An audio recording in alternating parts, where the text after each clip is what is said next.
it's an urgent public interest, di ba? That the matter be resolved kasi nga nananatiling bukas at naghihintay ng kasagutan ang publiko sa usapin ng confidential funds at humingi ng pananagutan dito. Impeachment is on the table, kaya kailangang ma-resolve.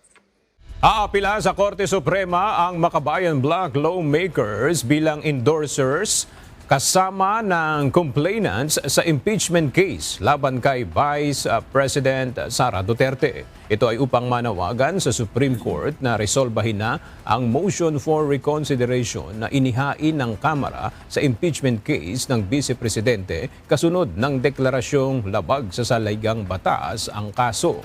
Umaasa si House Deputy Minority Leader at ACT Teachers Party List Representative Antonio Tinio na maglalabas ng desisyon ang Korte Suprema bago pa man ang February 6, 2026 ang petsa kung kailan maaaring maghain ng panibagong impeachment case laban sa Vice Presidente.